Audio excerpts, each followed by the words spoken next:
Hello guys, it's WazzaTZK and today we're going to be doing the Demolitionist tier list for Killing Floor 2.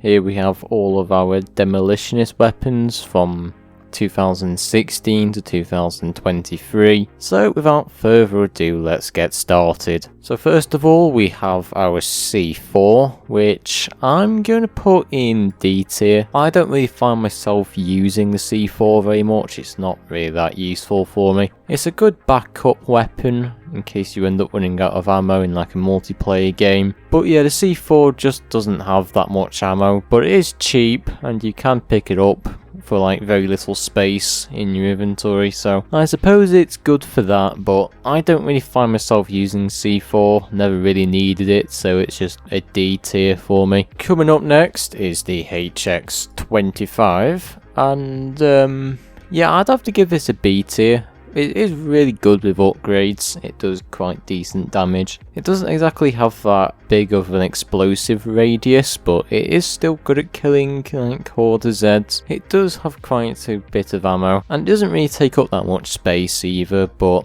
yeah, I'm going to put it in B tier because as good as it is, there's just better things you can get later on, like the Kaboom Stick. So, I mean, if you like the HX25, you may as well go for the Kaboom Stick. It's basically the same thing, but better. Coming up next is the Blunderbuss. And you see, I'm a bit mixed on the Blunderbuss. It is good, but at the same time, it is a bit meh. I'd have to put the Blunderbuss in C tier. The Blunderbuss in Killing Floor 2 works a little bit weird. It has like an explosive and a shotgun alt fire. It doesn't really have that much ammo, but it is pretty strong with the shotgun attachment. Because you tend to hurt yourself with demo weapons, it is really good that the Blunderbuss has like a shotgun attachment, that way you don't blow yourself up. And for long range, the explosives are good, but they sort of drop off because they don't have that great of a range to them. So I would honestly recommend the RPG because the RPG can travel further, it absolutely hits harder than the Blunderbuss. And coming up next, we have the HRG Kaboom Stick. We were just talking about this earlier actually. Definitely an S tier weapon. The Kaboom Stick is definitely by far one of the best Demolitionist weapons and arguably one of the best Killing Floor weapons in the entire franchise. Absolutely devastating damage to literally any Zed except for Skrakes. They can be a little bit challenging with the Kaboom Stick. It doesn't really work well with Skrakes, but with any Zed you can absolutely rip through anybody. The Kaboom Stick has loads of ammo as well, you're never really going to run out of it. Pretty cheap as well at the trader pod and can be upgraded quite a few times. Coming up next is the M32 grenade launcher, which some of you may remember from Killing Floor 1. And if I'm honest, I'll have to put this in C tier. For me, they've nerfed this a little bit in Killing Floor 2. It just doesn't really feel that strong. You've got better weapons like the RPG, which can reach longer ranges. And you've also got things like the Kaboom Stick, which just outgun the M32. Far better as well. You don't hurt yourself with the projectiles, unlike the M32, because like most demo weapons, if you get too close to the enemy and shoot, you can hurt yourself with the splash damage. Apart from that, it is a great weapon, but it is sort of overlooked compared to the Kaboom Stick and the RPG. So yeah, I'm afraid the M32 was just forgotten about really. Coming up next is the M79, another Killing Floor 1 weapon. And yeah, I'd have to give this a C tier. Just like the M32, it did age quite well, but unfortunately it was sort of pushed to the side when the Kaboom Stick was introduced. Of course, everybody went to the Kaboom Stick because it was just so good, and people even started using the RPG because it could travel further. With the M79, the projectile falls off, it doesn't exactly go straight like the RPG, and that's why most people tend to go for the RPG over the M79, but it is still quite a good weapon. It was really good when the demo first came out on Killing Floor 2, but then again, the Kaboom Stick and the RPG sort of killed this weapon off really. Coming up next is the Pulverizer, and I'm gonna put this in E tier. I mean, I don't really like this weapon very much. I find it better on Berserker because you can parry and you can get extra damage. Although yes, it does do explosive damage, it just doesn't feel that powerful. If you are going to use a melee weapon, I would honestly recommend using it on like a Berserker more than I would with the demo. Whenever I use the Pulverizer, I've literally nearly died on the demo because it's just not very good on the Demolitionist. The damage is there, but the practicality just isn't really. Coming up next is the Seal Squeal.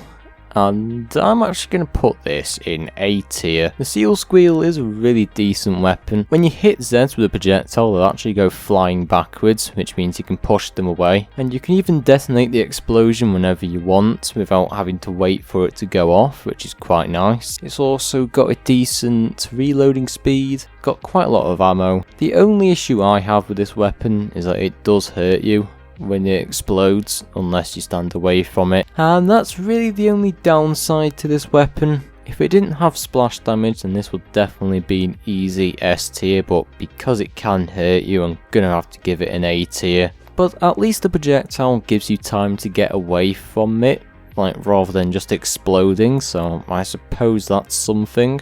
Coming up next is the M16 M208, and I would have to give this a B tier. This gun is really good against like basically any Z. You can use the grenade launcher to kill the Scrake with like dud shots, basically unexploded shots from the grenade launcher. Although I much prefer the RPG, I just find it kills the Scrake much quicker. But the explosive launcher is really good at dealing with hordes of Zeds. You've also got bullets for any Zeds that get too close. And I quite like this weapon. It can be used in any situation. However, like I said before, I prefer the RPG because you can one-hit kill Scrakes with it. Coming up next is the Seeker 6. Yeah, I would have to give this a C tier. It's not a bad weapon, but yeah, the damage, it just isn't really there, to be honest. Like, it does okay damage, but nothing like amazing. It also costs $1,500, which is a little bit expensive. So I mean, you may as well buy the RPG. To be honest, it's $1,500 as well, but it absolutely does loads more damage than it does with the Seeker 6. However, one good thing with the Seeker 6 is that you do get a lock on target ability, which means you can easily hit targets, which is pretty cool. But yeah, the damage and the pricing, it just isn't really worth it, to be honest. Coming up next is the RPG 7, and we all know where this one's going. S tier. I've discussed this weapon a few times throughout the video, but this weapon is honestly one of the best demo weapons out there. It absolutely destroys any Zed, any flesh pound. With Scrakes, you can one-hit kill anything with like basically an unexploded shot. The RPG-7 can travel at any range without dropping off, which means you can fire it in one direction, it will reach the other side of the map. The only issue is when Zeds get a little bit too close, it can be a little bit annoying. Unless it's a Scrake, then you can instantly kill him. But if you've got a small clot in your way, then it can be a little bit annoying. And coming up next is the Husk Cannon, which, I mean, I would prefer it on Firebug, but it is still a pretty decent weapon when it comes to Demolitionist. I would definitely give this one an A tier. Just like Firebug's version, the Husk Cannon has a lot of damage. You can charge shots as well, you can do absolutely devastating damage in Z time. You can launch quite a few nukes in Z time, which is pretty cool. It has a lot of ammo as well, and the pricing is pretty fair. The only problem with the Husk Cannon is it does suffer from splash damage. Just like the Seal Squeal, I'm afraid it does hurt you if you get too close to it, and that's what really prevents the Husk Cannon from being an S tier. It's just the damage, but overall it is a pretty decent demo weapon. Coming up next is the Z Mark III, and to be fair, I'm not really that big of a fan of it. I'm gonna have to put it in C tier. Overall, this weapon, it just feels really weak in my opinion. Like, yes, it does kill Zeds pretty well, but it just doesn't really feel as efficient as the other weapons. The projectiles don't explode unless a rocket randomly fires out, which is a little bit annoying, so most of the time you have to keep firing just to wait for a random rocket to come out of the gun and just hit something. I mean, it also has like a radar, which is pretty cool, but it doesn't really work that well, to be honest. I've never really found myself using it. Also, the reloading speed on the Z Mark III is just so slow. Like, you may as well just take something else, because at least you have a chance in like Z combat. So overall, I do like the Z Mark III, but it is a little bit inconsistent with like the demo. To be fair, I would see this more of like a survivalist weapon than a demo. Coming up next is the Gravity Imploder. Again, this is going to be in the same boat as the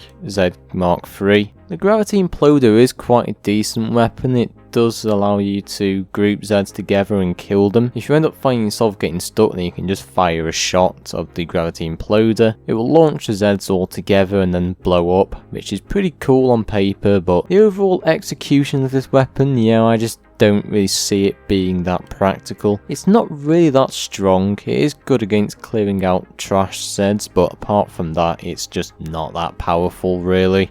It falls under the same issue as the Mark III, it's just not that strong. Coming up next is the HRG Crossboom, and I'm actually going to put this in B tier. It is a pretty strong weapon. Just like the RPG, it can fire like in one direction without dropping off. It's also got a scope on it, which means you can aim long range. It has lots of ammo, and the explosions do deal some good damage, but just not as much as I'd like. I would still take the Kaboom Stick just because it does so much more damage. Just more damage radius, to be honest. Next up is the HRG Tommy Boom. Yeah, this is another middle of the road weapon. You see, I do like this weapon. It is really good in Z time. It absolutely destroys anything in Z time. If you got Destroyer of Worlds ability and you're using this in Z time, you're just going to absolutely be nuking everything for days. But yeah, if you don't use Destroyer of Worlds in Z time, then this weapon, it just isn't for you really. That's the only really good thing I can say about the Tommy Boom. Apart from that, the damage is just not that great. It does have some decent ammo, but you find yourself burning through it quite quickly. So yeah, unless you're using the Destroyer of Worlds ability in Z time, then this weapon, it just isn't really for you really. And finally, last but not least, the HRG Bombardier. And I think we all know where this one's going. I would still take it over the Pulverizer, but it is nothing better than the Pulverizer. The damage is absolutely horrendous. I would rather put in my hand and throw it at the Zeds. Against the smaller Zeds, the Bombardier does quite decent damage, but against Gorefines or like Edars or like Flesh Pounds or Skrakes, then yeah, it just doesn't really do that well. It is a good small Z clearing weapon, but yeah, it's just not that good. But anyway, this is where I'm going to end the video. This was the Demolitionist tier list. Do you agree? Do you disagree? Do let me know in the comments section. But if you want to see some more Killing Floor 2 tier lists, don't forget to like and subscribe. Check out the Discord if you're new. And yeah, I will see you in the next tier list video.